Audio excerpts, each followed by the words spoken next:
வீட்டில் துளசி இருந்தால் மகாலட்சுமி மட்டுமல்ல, அந்த கிருஷ்ணரும் கூடவே இருப்பார். துளசி செடியில் மகாலட்சுமி எழுந்தருளிய வாசம் செய்கிறாள்.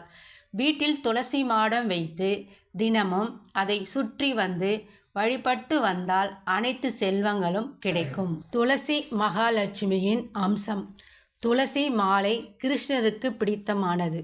எனவேதான் பெருமாள் கோவிலுக்கு செல்லும் பக்தர்கள் துளசி மாலை கொண்டு செல்கின்றனர்.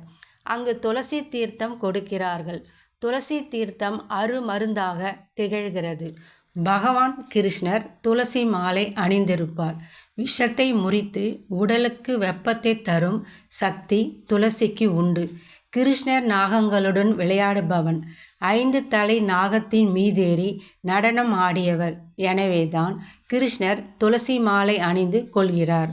வீடுகளில் துளசி மாடம் அமைப்பதன் மூலம் பூச்சிகள் நுழையாமல் தடுக்கலாம்.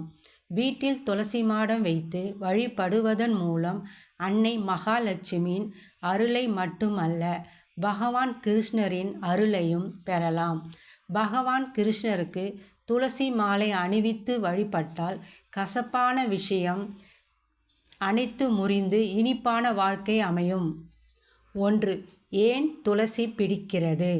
திருமால் தன் மனைவி லட்சுமியுடன் வைகுண்டத்தில் உள்ள நந்தவனத்தில் உலாவ வருவார். அங்கு மலர் செடிகளுக்கு நடுவே ஒரு துளசி செடி இருக்கும். அவற்றை பார்த்து கொண்டே வரும் திருமால் துளசி செடி வந்ததும் அதன் அருகே நின்று கொள்வார். துளசியின் சிறப்பு பற்றி லட்சுமியிடம் எடுத்து சொல்வார். லட்சுமி, இந்த துளசி அமிர்தத்துக்கு நிகரானது. இதற்கு மரணம் என்பதே இல்லை. இதை தான் மிகவும் விரும்புகிறேன். எத்தனை மாலை அணிவித்தாலும் துளசி மாலை அணிவித்தால்தான் நான் மகிழ்வேன். இதை அணிந்தால்தான் எனக்கு அழகு என்று புகழ்வார். 2. துளசியின் மகிமை. ஒரு முறை கிருஷ்ணரிடம் யாருக்கு அன்பு அதிகம் என்பதை ருக்குமணியும் சத்யபாமாவும் சோதித்து பார்க்க விரும்பினர். மிக பெரிய தராசு கொண்டு வரப்பட்டது. ஒரு தட்டில் கிருஷ்ணர் அமர்ந்தார். சத்யபாமா தன்னிடம் இருந்த நகைகள் மொத்தத்தையும் ஒரு தட்டில் வைத்தாள். ஆனால் கண்ணன் அமர்ந்திருந்த தட்டில் அசைவே இல்லை. கிலோ கணக்கில் தங்கம் வைரம் வைத்தும் கிருஷ்ணர் இருந்த தட்டு கீழே வரவில்லை. அதே நேரத்தில் ருக்மணி தராசின் அருகில் வந்து கிருஷ்ணரை பிரார்த்தித்து ஒரு துளசி இலையில் கிருஷ்ணரிடம் நாமத்தை எழுதி தராசின் நகைகள் இருந்த தட்டில் வைத்தாள். அது கிருஷ்ணருடைய எடைக்கு சமமாக நின்றது. பக்தியுடன் அவன் நாமத்தை சொல்லி ஒரு துளசி இலையை சமர்ப்பித்தாலும் பகவான் கிருஷ்ணர் அதை ஏற்றுக்கொள்வார். 3. நரம்பு மண்டலம்.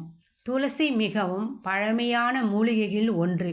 நோய்களை குணப்படுத்தி ஆரோக்கியத்தை அதிகரிக்கும் அருமருந்தாக திகழ்கிறது.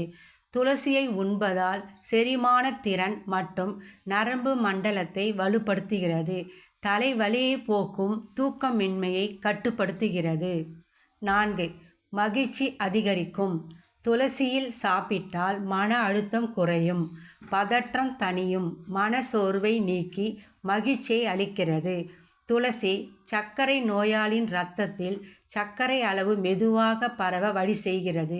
எனவே இதன் மூலம் சர்க்கரை நோய் தீவிரமாகாமல் கட்டுக்குள் இருக்கும். துளசி தோலுக்கு சிறந்த மருந்தாகும்.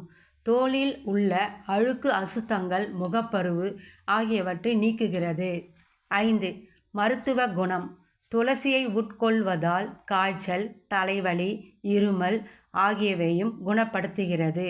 இதய பாதிப்புகள் ஏற்படும் வாய்ப்புகளையும் குறைக்கிறது. துளசியில் இயற்கையாகவே உள்ள மருத்துவ குணம். உடலில் உள்ள திசுக்களுக்கு தீவிர பாதிப்புகள் ஏற்படும் போது அதை சமாளிக்கும் ஆற்றலை அளிக்கிறது. உடலில் உள்ள செல்களுக்கு தீங்கு ஏற்படுத்தும் கிருமிகளை அழிக்கிறது. மகாலட்சுமி வாசம் செய்யும் துளசியை வீட்டில் வளர்த்தால் செல்வம் வளம் சேருவதோடு ஆரோக்கியம் அதிகரிக்கும் என்பது உண்மைதானே. இது வரைக்கும் நம்ம சேனலை சப்ஸ்கிரைப் பண்ணலன்னா சப்ஸ்கிரைப் பண்ணிக்கோங்க. பக்கத்தில் இருக்க பெல் பட்டனை ப்ரெஸ் பண்ணி ஆல் என்ற ஆப்ஷனை செலக்ட் பண்ணிக்கோங்க. அப்போ தான் நம்ம போடுற வீடியோஸோட நோட்டிஃபிகேஷன் உங்களுக்கு உடனுக்குடன் கிடைக்கும். தேங்க்ஸ் ஃபார் வாட்சிங் அண்ட் கீப் சப்போர்ட்டிங் அஸ்.